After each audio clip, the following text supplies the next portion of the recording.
नमस्कार, जोहार। मैं पूनम और आप देख रहे हैं 24 झारखंड न्यूज। चलिए जानते हैं झारखंड के सुबह से लेकर शाम तक की तमाम बड़ी खबरों को। झारखंड के 14वें मुख्यमंत्री के रूप में हेमंत सोरेन ने ली शपथ। दिखी इंडिया गठबंधन की एकजुटता। हेमंत सोरेन ने गुरुवार को झारखंड के 14वें मुख्यमंत्री के रूप में शपथ ली। राज्यपाल संतोष कुमार गंगवार ने उन्हें पद और गोपनीयता की शपथ दिलाई। शपथ ग्रहण समारोह में इंडिया गठबंधन की भी एकजुटता दिखी। शपथ ग्रहण से पहले सीएम हेमंत सोरेन ने अपने पिता शिबू सोरेन और मां रूपी सोरेन से आशीर्वाद लिया। शपथ ग्रहण में लोकसभा के नेता प्रतिपक्ष राहुल गांधी, कांग्रेस के राष्ट्रीय अध्यक्ष मल्लिकार्जुन खड़गे, सपा के राष्ट्रीय अध्यक्ष अखिलेश यादव, पश्चिम बंगाल की सीएम ममता बनर्जी, बिहार के नेता प्रतिपक्ष तेजस्वी यादव, दिल्ली के पूर्व सीएम अरविंद केजरीवाल, मनीष सिसोदिया, झामुमो सुप्रीमो शिबू सोरेन, रूपी सोरेन, तारिक अनवर, बीके हरि प्रसाद, सांसद पप्पू यादव, कांग्रेस नेत्री सुप्रिया श्रीनेत, झारखंड कांग्रेस प्रभारी गुलाम अहमद मीर, कर्नाटक के deputy CM DK Shiv Kumar, माकपा माले के महासचिव दिरांकर भट्टाचार्य, राजद के प्रदेश प्रभारी जयप्रकाश नारायण सहित कई नेता मौजूद रहे। वहीं चीफ सेक्रेटरी अलका तिवारी और राज्यपाल के प्रधान सचिव नितिन मदन कुलकर्णी भी कार्यक्रम में मौजूद रहे। हेमंत सोरेन ने गुरुवार को 14वें मुख्यमंत्री के तौर पर शपथ ली। 24 साल के झारखंड में अब तक 14 सीएम हुए। प्रदेश में 2009 से 2013 के बीच 3 बार राष्ट्रपति शासन भी लग चुका है। इसके अलावा शिबू सोरेन सिर्फ 10 दिन के लिए मुख्यमंत्री बने। निर्दलीय मधु कोड़ा भी मुख्यमंत्री का पद संभाला। जेएसएससी शिक्षक नियुक्ति परीक्षा मामले में अब 17 दिसंबर को होगी अंतिम सुनवाई। जेएसएससी द्वारा वर्ष 2016 में हाई स्कूल शिक्षक नियुक्ति से संबंधित याचिकाओं पर हाईकोर्ट में अब 17 दिसंबर को सुनवाई होगी। हाईकोर्ट उस दिन इस मामले में अंतिम सुनवाई करेगा। अदालत ने प्रार्थियों को यह बताने को कहा है कि उनके प्राप्तांक क्या थे। इसके साथ ही कोर्ट ने जेएसएससी और सरकार से यह बताने का निर्देश दिया है कि प्रार्थियों के प्राप्तांक राज्य स्तरीय मेरिट लिस्ट में चुने गए अंतिम अभ्यर्थी से कम से हैं या ज्यादा।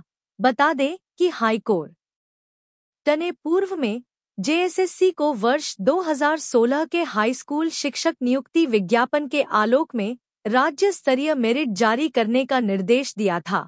मामले में मीना कुमारी समेत 7 अभ्यर्थियों ने हाईकोर्ट में याचिका दाखिल की है। हाईकोर्ट के न्यायाधीश जस्टिस दीपक रोशन की कोर्ट में इस मामले की सुनवाई हुई। जेएसएससी की ओर से अधिवक्ता संजय पिपरवाल और प्रिंस कुमार ने बहस की। देवघर में स्कूल की प्रिंसिपल को शिक्षक ने मारी गोली, इस वजह से दिया घटना को अंजाम। देवघर से एक बड़ी घटना की खबर सामने आ रही है। जानकारी मिल रही है कि एक पारा शिक्षक ने स्कूल की प्रिंसिपल को गोली मार दी। गोली प्रिंसिपल के दाएं हाथ में लगी है। घटना मोहनपुर थाना के उत्क्रमित मध्य विद्यालय चित्रपोका की है। प्रधानाध्यापिका को सदर अस्पताल में भर्ती कराया गया है। गोली स्कूल परिसर में ही चलाई गई है। छात्रों के बीच दहशत का माहौल बन गया है। पुलिस मौके पर पहुंचकर मामले की जांच कर रही है। घायल प्रधानाध्यापिका की पहचान चांदनी कुमारी 42 के रूप में हुई है। चांदनी कुमारी ने बताया है कि शिक्षक शैलेश यादव मध्याह्न भोजन योजना एमडीएम के पैसे में हिस्सा मांग रहे थे। प्रधानाध्यापिका ने पैसे देने से मना कर दिया तो शिक्षक ने क्लासरूम में घुसकर उन्हें गोली मार दी। प्रधानाध्यापिका चांदनी कुमारी ने बताया कि शिक्षक शैलेश यादव स्कूल में उनकी हत्या की साजिश रच रहे थे। इसी नियत से उन्होंने मुझ पर गोली चलाई। गनीमत रही कि गोली हाथ में लगी। वह इस घटना से गोली चलने के बाद पारा शिक्षक फरार हो गया है।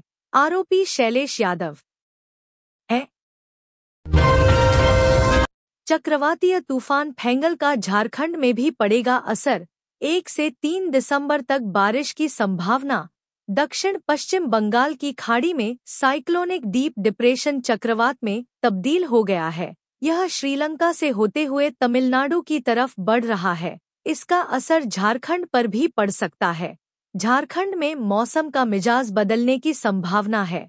1 से 3 दिसंबर के बीच दिन में बादल छाए रह सकते हैं और हल्की बूंदाबांदी भी हो सकती है। इसके बाद न्यूनतम तापमान में गिरावट दर्ज की जाएगी। तापमान 10 डिग्री से नीचे जा सकता है। इससे कनकनी बढ़ेगी। मौसम वैज्ञानिक अभिषेक आनंद ने बताया कि आने वाले 2 से 3 दिन में न्यूनतम तापमान में कोई बड़ा बदलाव नहीं होने वाला है। इस सिस्टम की वजह से अगले 3 दिन आसमान में बादल छाए रहेंगे। इस वजह से न्यूनतम तापमान में बढ़ोतरी होगी। वहीं अधिकतम तापमान में 2 डिग्री तक गिरावट दिखेगी। 3 दिसंबर के बाद न्यूनतम तापमान में गिरावट आनी शुरू होगी। इसके बाद ठंड बढ़ेगी। अभी रांची का न्यूनतम तापमान 11 डिग्री सेल्सियस से अधिक है। दिन में धूप खिली होने की वजह से कुछ राहत मिल रही है, लेकिन शाम ढलते ही कंपी बढ़ जाती है। चक्रवातीय तूफान का नाम फेंगल है, जो सऊदी अरब का दिया हुआ नाम है। इस चक्रवातीय तूफान के अगले 2 से 3 दिनों में तमिलनाडु तट पर लैंडफॉल करने की संभावना है। इसके बाद तूफान श्रीलंका की ओर बढ़ जाएगा।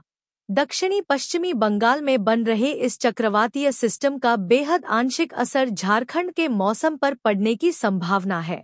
मौसम केंद्र रांची के निदेशक अभिषेक आनंद ने बताया कि चक्रवातीय तूफान फेंगल के बाहरी क्षेत्र में पड़ने का असर झारखंड में दिखेगा। फेंगल के प्रभाव से आसमान में आंशिक बादल छाने की संभावना है। अधिवक्ता मनोज झा की हत्या के आरोपी सोनू उर्फ अहमद को बेल देने से हाईकोर्ट का इनकार। रांची सिविल कोर्ट के अधिवक्ता मनोज झा की हत्या के आरोपी सोनू उर्फ अहमद को बेल देने से हाईकोर्ट ने इनकार कर दिया है। सोनू ने अपने वकील के माध्यम से हाईकोर्ट में जमानत याचिका दाखिल की थी, जिस पर हाईकोर्ट के न्यायाधीश जस्टिस अंबुजनाथ की अदालत में सुनवाई हुई। दोनों पक्षों की ओर से बहस सुनने के बाद अदालत ने सोनू की याचिका खारिज कर दी। बता दें कि वर्ष 2021 में रांची सिविल कोर्ट के वकील मनोज झा की तमाड़ में गोली मारकर हत्या कर दी गई थी। इस हत्याकांड में कई लोग आरोपी हैं। सभी आरोपी फिलहाल न्यायिक हिरासत में हैं। दिवंगत अधिवक्ता मनोज झा के परिजनों की ओर से हाईकोर्ट के अधिवक्ता हेमंत शिकरवार और अधिवक्ता पवन सिंह ने बहस की। लातेहार के बालूमाथ कोयला साइडिंग पर अपराधियों ने की अंधाधुंध फायरिंग, दहशत में लोग। लातेहार जिले में दिन प्रतिदिन अपराधी बेलगाम होते जा रहे हैं। अपराधियों का मेन टारगेट कोयला व्यवसाय है। गुरुवार की सुबह अपराधियों ने जिले के बालूमाथ स्थित रेलवे कोयला साइडिंग पर अंधाधुंध फायरिंग की। इस घटना के बाद से लोगों में दहशत का माहौल है। इधर घटना की जानकारी मिलने के बाद पुलिस की टीम घटनास्थल पर पहुंची और मामले की छानबीन में जुट गई है। बताया जा रहा है कि गुरुवार की सुबह करीब 4 बजे अज्ञात अपराधी बालूमाथ स्थित रेलवे के कोयला साइडिंग पर पहुंचे और ट्रकों को निशाना बनाकर अंधाधुंध फायरिंग शुरू कर दी। हालांकि गनीमत रही कि इस गोलीबारी की घटना में किसी को गोली नहीं लगी। ट्रकों पर गोलियों के छाप जरूर पड़ गए। घटना को अंजाम देने के बाद अपराधी मौके से फरार हो गए।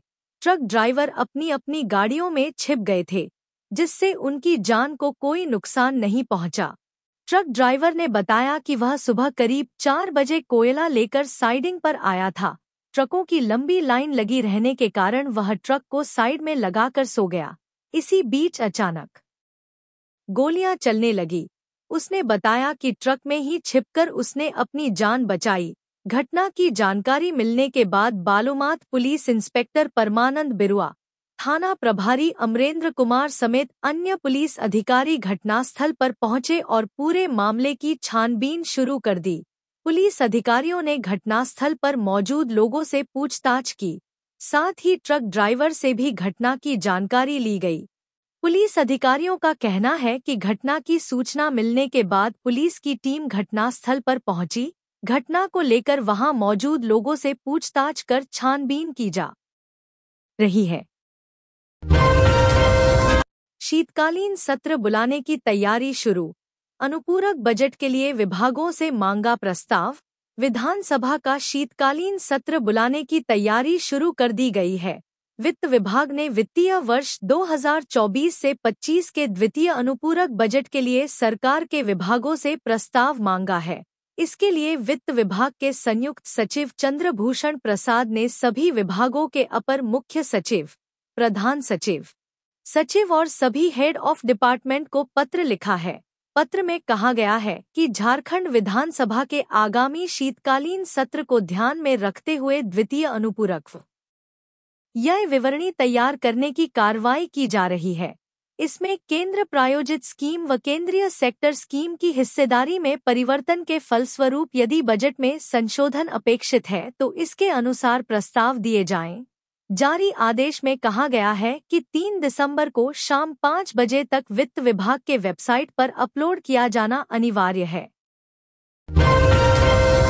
सड़क हादसे में रांची पुलिस का जवान घायल, ओवरटेक करने के दौरान हुआ हादसा। खूंटी मुख्य मार्ग स्थित 10 माइल चौक के समीप भीषण सड़क हादसा हुआ। इस हादसे में रांची पुलिस का एक जवान गंभीर रूप से घायल हो गया। जवान की पहचान खूंटी थाना क्षेत्र के अजय भेंगरा के रूप में हुई है। मिली जानकारी के अनुसार जवान अजय भेंगरा रांची से खूंटी जा रहा था। इसी दौरान एक ऑटो खूंटी की तरफ जा रहा था। ओवरटेक के दौरान बाइक सवार जवान ऑटो में जोरदार टक्कर मार दी, जिसके चलते विपरीत दिशा से आ रहा चिप्स से लदे हाईवा के नीचे फंस गया। टक्कर की आवाज सुनकर आसपास के लोग जुटे और घायल को तुपुदाना स्थित एक निजी अस्पताल ले जाया गया, जहां उसका इलाज चल रहा है। बताया जा रहा है कि जवान अजय भेंगरा का एक पैर पूरी तरह से डैमेज हो गया और शरीर पर कई जगहों पर गंभीर चोटें आई है। सूचना पर खरसीदाग थाना प्रभारी भावेश भारती दल बल के साथ पहुंचे और टेम्पो, हाईवा और बाइक को जब्त कर थाने ले गए। थाना प्रभारी ने बताया कि जांच में पता चला कि घायल युवक रांची पुलिस का एक जवान है, जो खूंटी जिले का निवासी है। उन्होंने बताया कि जवान का इलाज चल रहा है। परिजनों को घटना की जानकारी दे दी गई है। नवनिर्वाचित विधायकों को मिलेगी वाई सिक्योरिटी, हारने वाले नेताओं की सुरक्षा में होगी कटौती। झारखंड के नवनिर्वाचित विधायकों और मंत्रियों की सुरक्षा के लिए अहम फैसले लिए गए हैं। नवनिर्वाचित विधायकों को वाई श्रेणी की सुविधा दी जाएगी। वहीं कुछ मंत्रियों और नेताओं को वाई प्लस सुरक्षा भी मिल सकती है। राज्य में नई विधानसभा बनने के बाद सभी विधायकों की सुरक्षा व्यवस्था की समीक्षा राज्य पुलिस की विशेष शाखा करेगी। राज्य पुलिस 25 बुलेट प्रूफ गाड़ियों की खरीद कर रही है। इनमें से 5 गाड़ियां पहले ही पहुंच चुकी हैं। राज्यपाल और मुख्यमंत्री के काफिले में भी बुलेट प्रूफ गाड़ियां बदली जाएंगी। सदन में विपक्ष के नेता को वाई प्लस या जेड श्रेणी की सुरक्षा दी जा सकती है। नक्सल प्रभावित क्षेत्रों से आने वाले विधायकों को भी वाई प्लस सुरक्षा देने पर विचार हो रहा है। वहीं विधानसभा चुनाव में हारने वाले पूर्व विधायकों की सुरक्षा में कटौती होगी। अब उन्हें 2 से 2 बॉडीगार्ड दिए जाएंगे। साथ ही पूर्व मुख्यमंत्रियों की सुरक्षा पर अलग से समीक्षा की जाएगी, जिसमें उनकी जेड या वाई प्लस सुरक्षा जारी रखी जा सकती है।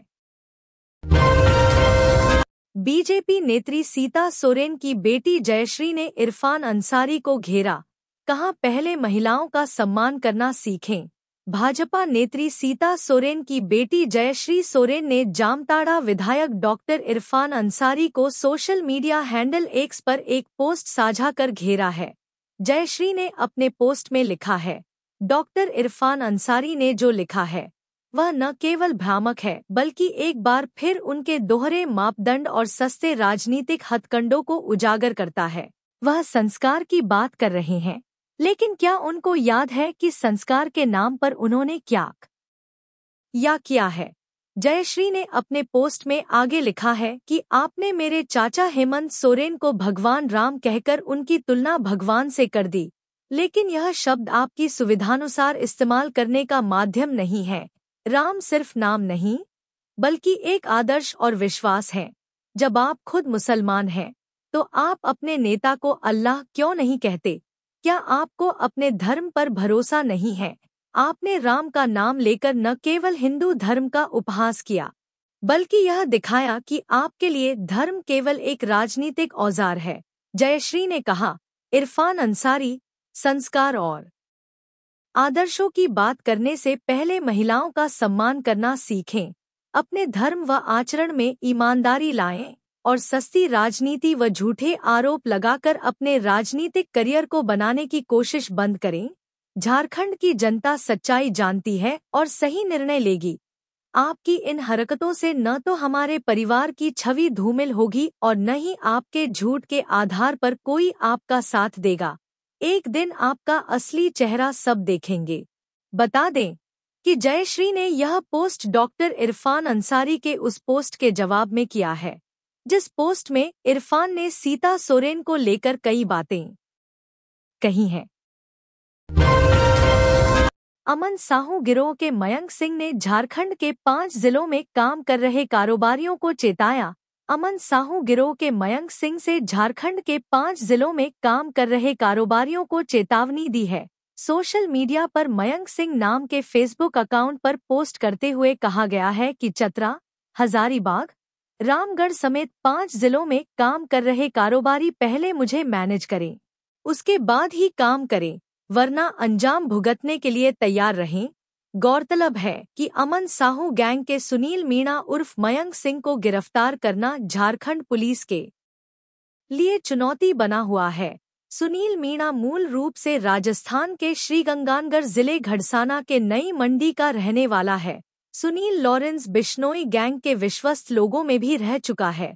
वर्क वीजा पर भारत से मलेशिया गया सुनील कुआलालंपुर में रहने के दौरान लॉरेंस बिश्नोई गैंग के रोहित गोदारा, गोल्डी बराड़ और संपत नेहरा के जरिए लॉरेंस के संपर्क में आया और मलेशिया से ही अपराध की दुनिया में अपनी जड़ें जमाने लगा। वह लॉरेंस बिश्नोई के इशारे पर राजस्थान और पंजाब के कई जिलों में हत्या, रंगदारी वसूली, फायरिंग जैसे घटनाओं को अंजाम दिलाने लगा। सुनील तिवारी मामले में हाईकोर्ट के आदेश को सुप्रीम कोर्ट में दी जाएगी चुनौती। झारखंड के पूर्व मुख्यमंत्री बाबूलाल मरांडी के करीबी और उनके प्रेस सलाहकार रहे सुनील तिवारी की मुश्किलें थोड़ी बढ़ सकती हैं। राज्य सरकार झारखंड हाईकोर्ट द्वारा उनके खिलाफ दर्ज यौन उत्पीड़न के केस को रद्द करने के आदेश को सुप्रीम कोर्ट में चुनौती दे सकती है। इसके लिए कानूनी राय ली जा रही है, जिसके बाद सुप्रीम कोर्ट में हाईकोर्ट के उस आदेश को चुनौती दी जाएगी जिसमें हाईकोर्ट के न्यायाधीश जस्टिस संजय कुमार द्विवेदी की अदालत ने उनके विरुद्ध यौन उत्पीड़न से जुड़ी प्राथमिकी रद्द करने का आदेश दिया था। हाईकोर्ट ने 21 अक्टूबर को यह आदेश दिया था। चुनावी समर में हार के बाद बीजेपी संगठन में फेरबदल के आसार। झारखंड विधानसभा चुनाव में हार का सामना करने के बाद भारतीय जनता पार्टी ने हार के लिए जिम्मेदार पार्टी नेताओं को संगठन के महत्वपूर्ण पदों से आउट करने की तैयारी शुरू कर दी है। आगामी 30 नवंबर को जिला अध्यक्ष, जिला प्रभारी और प्रदेश स्तर के स्थानीय नेताओं का फीडबैक लेने के लिए राष्ट्रीय महामंत्री BL संतोष रांची आ रहे हैं। प्रदेश भाजपा कार्यालय में समीक्षा बैठक के बाद आगामी 3 दिसंबर को दिल्ली में केंद्रीय नेतृत्व के समक्ष बैठक होगी, जिसमें संगठन के कामकाज और चुनाव परिणाम की समीक्षा की जाएगी। इसके बाद विधानसभा चुनाव में पार्टी की हुई करारी हार और इसके लिए जिम्मेदार नेताओं पर गाज गिरने की संभावना है। पार्टी के शीर्ष नेतृत्व के कड़े रुख से संभावना यह जताई जा रही है कि आने वाले समय में संगठन में बड़े पैमाने पर फेरबदल होगा, जिसके तहत प्रदेश अध्यक्ष से लेकर संगठन महामंत्री तक बदले जा सकते हैं। बीजेपी नेता अमर कुमार बाउरी ने पार्टी की हार के लिए नैतिक रूप से सामूहिक जिम्मेदारी लेते हुए कहा है कि जो कमियां रही हैं उसे दूर करने की जरूरत है। उन्होंने कहा कि हार के पीछे कई वजह रही हैं, जो समीक्षा के दौरान स्पष्ट होगी, मगर इतना तो साफ है कि जो कुछ भी कमी रही उसमें सुधार कर आगे संगठन मजबूती के साथ इस सरकार के सामने खड़ा होगा। राज्य के 9 मेडिकल कॉलेजों में 316 सीटें खाली। जेसीसीबी ने राज्य के मेडिकल कॉलेजों में खाली सीटों को भरने के लिए special stray vacancy round counselling शुरू की है। आंकड़ों की माने तो अब भी राज्य के 16 मेडिकल कॉलेजों में से 9 कॉलेज में 316 सीटें खाली हैं। सर्वाधिक 172 सीटें राज्य के 4 होम्योपैथिक कॉलेजों में खाली है, जबकि 143 डेंटल की और 1 एमबीबीएस की सीट रिम्स रांची में खाली है। यह सभी रिक्त सीटें निजी मेडिकल कॉलेजों की है। स्पेशल स्ट्रे वैकेंसी राउंड से पूर्व जेसीसीबी ने 3 चरण की काउंसलिंग के बाद स्ट्रे वैकेंसी राउंड काउंसलिंग का आयोजन किया था। इसमें हजारों आवेदन के बाद राज्य मेधा सूची जारी की गई। बावजूद विद्यार्थियों ने राज्य कोटा की एमबीबीएस सीटों को छोड़ राज्य के निजी डेंटल और होम्योपैथिक कॉलेज में नामांकन लेने में रुचि नहीं दिखाई। धनबाद के सरकारी स्कूलों के ड्रॉप आउट बच्चों की पहचान को घर घर होगा सर्वे। सरकारी स्कूलों में ड्रॉप आउट बच्चों की पहचान के लिए घर घर सर्वे किया जाएगा। शिशु पंजी भी अप टू डेट की जाएगी। शिशु पंजी अप टू डेट करने के कार्य में सभी सरकारी प्राथमिक, मध्य, उच्च व उच्चतर विद्यालयों के शिक्षकों को लगाया जाएगा।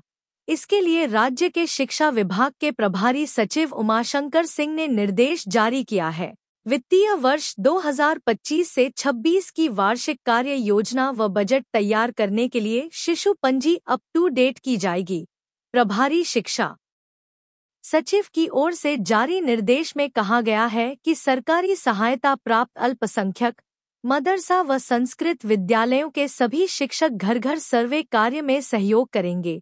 घर घर सर्वे में 3 से 18 वर्ष आयु वर्ग के बच्चों की जनसंख्या, इन बच्चों के विद्यालय में नामांकित, अनामांकित या ड्रॉप आउट होने से संबंधित जानकारी शिशु पंजी फॉर्म में भरी जाएगी।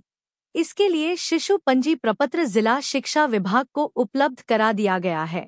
सर्वे में यह पता लगाया जाएगा कि विद्यालय के साथ टैग टोला या गांव में 3 से 18 वर्ष के कौन कौन बच्चे ड्रॉप आउट हैं। धनबाद में स्मार्ट बिजली मीटर सिस्टम दिसंबर से होगा लागू। धनबाद शहर में प्रीपेड बिजली मीटर से बिलिंग व्यवस्था 1 दिसंबर से लागू होगी। वैसे उपभोक्ता जिनके घरों व प्रतिष्ठानों में स्मार्ट प्रीपेड मीटर लगा हुआ है, फिलहाल उनके यहाँ ही यह व्यवस्था लागू होगी। उन्हें सिस्टम जेनरेटेड बिजली बिल भेजा जाएगा, यानी उनके घरों में बिजली बिल निकालने के लिए ऊर्जा मित्र नहीं जाएंगे। उपभोक्ता के रजिस्टर्ड मोबाइल नंबर पर मैसेज व व्हाट्सएप के जरिए बिजली बिल भेजा जाएगा। जेबीवीएनएल की ओर से इस संबंध में उपभोक्ताओं के रजिस्टर्ड मोबाइल नंबर पर मैसेज भेजकर जानकारी दी जा रही है। मैसेज में 30 नवंबर के बाद प्रीपेड व्यवस्था लागू होने की बात कही गई है। मैसेज में एक लिंक भी दिया गया है, जिसके माध्यम से उपभोक्ता अपना बिजली बिल जमा करा सकते हैं। तो ये थी आज की झारखंड की टॉप बड़ी खबरें। इसी तरह झारखंड की हर छोटी सी बड़ी खबर देखने के लिए आप हमारे चैनल 24 झारखंड न्यूज को सब्सक्राइब करके बेल आइकन प्रेस कर ले, जिससे झारखंड की हर छोटी सी बड़ी खबर की अपडेट आप तक पहुंचता रहे। तो आज के लिए बस इतना ही। हमें दीजिए इजाजत, फिर मिलते हैं नेक्स्ट न्यूज में।